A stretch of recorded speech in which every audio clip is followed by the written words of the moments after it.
Hello. This is The Raven, written by Edgar Allan Poe, as told by Dakota J. Smith.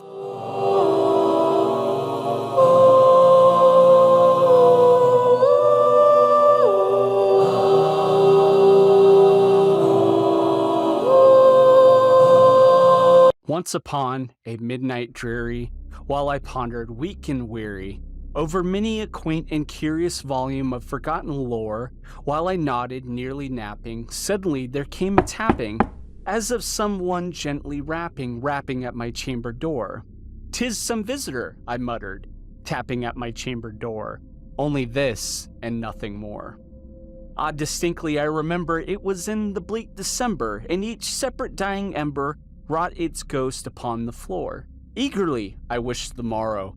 Vainly I sought to borrow from my book surcease of sorrow for the lost Lenore, for the rare and radiant maiden whom the angels name Lenore, nameless here forevermore.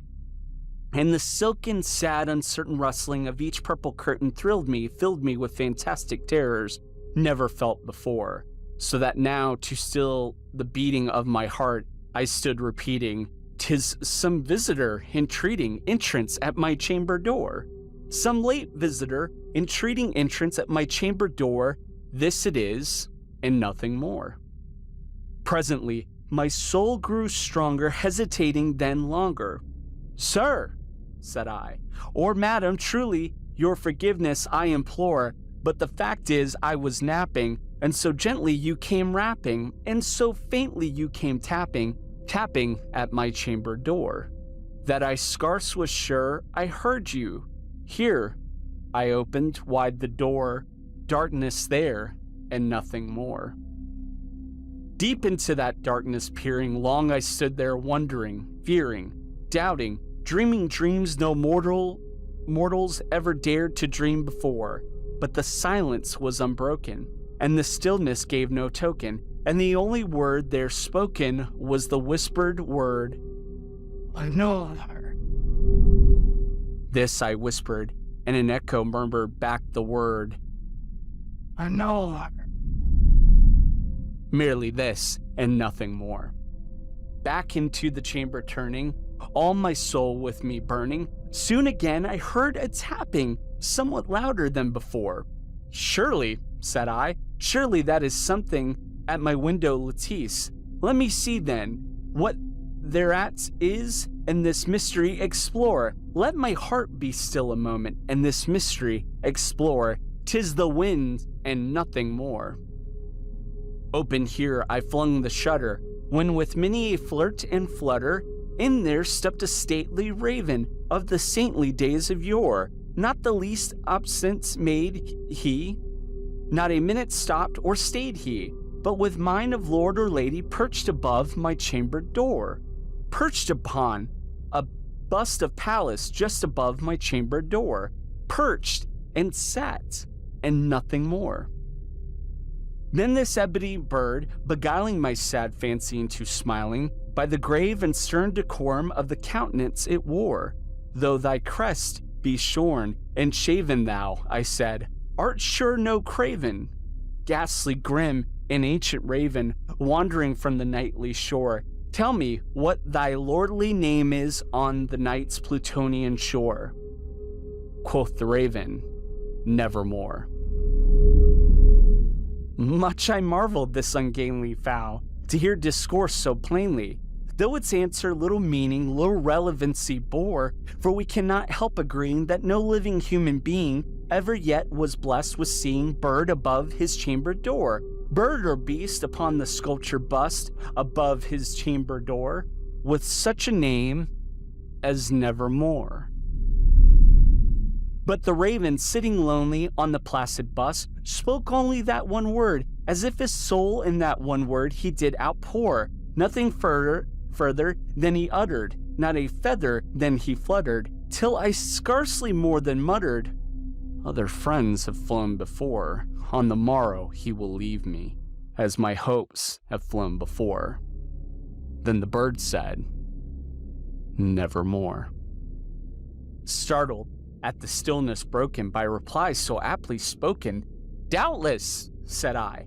What it utters is its only stock and store, caught from some unhappy master whom a merciful disaster followed fast and followed faster till his songs one burden bore, till the dirges of his hope that melancholy burden bore of never, nevermore.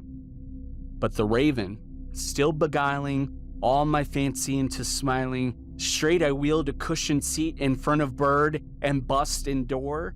Then upon the velvet sinking, I betook myself to linking fancy onto fancy, thinking what this ominous bird of yore, what this grim, ungainly, ghastly, gaunt, and ominous bird of yore meant in croaking nevermore. This I sat engaged in guessing, but no syllable expressing to the fowl whose fiery eyes now burned into my bosom's core. This and more I sat divining, with my head at ease, reclining on the cushion's velvet lining that the lamplight gloated over, and whose velvet violet lining with the lamplight gloating over she shall press, ah, nevermore. Then methought the air grew denser, performed from an unseen censer, swung by seraphim whose footfalls tinkled on the tufted floor. Wretch, I cried, thy God hath lent thee, by these angels he had sent thee, respite and defense from the memories of Lenore. Quaff, oh quaff this kind infant, and forget this loss, Lenore.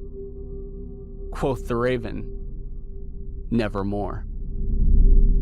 Prophet, said I, thing of evil, prophet still, if bird or devil, whether tempest sent or whether tempest tossed thee here ashore, desolate yet, all undaunted, on this desert land enchanted, on this time by horror haunted, tell me truly, I implore, is there balm in Gilead? Tell me, I implore. Quoth the raven, nevermore.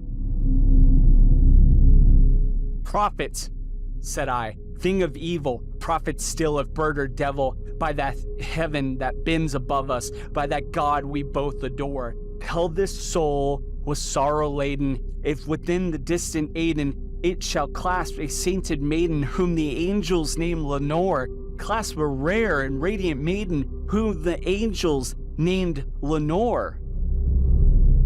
Quoth the raven, nevermore. Be that word or our sign, imparting bird or fiend, I shrieked upstarting, get thee back into the tempest and the night's Plutonian shore. Leave no black plume as a token of that lie thy soul hath spoken. Leave my loneliness unbroken. Quit the bust above my door. Take thy beak from out my heart and take thy form from off my door. Quoth the raven, nevermore. And the raven, never flitting, still is sitting on the pallid bust of Pallas just above my chamber door.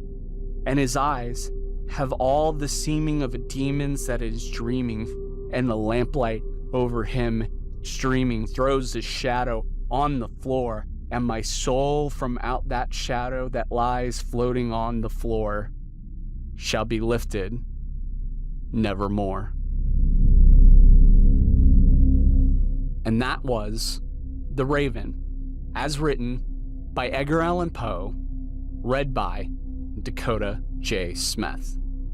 Thank you.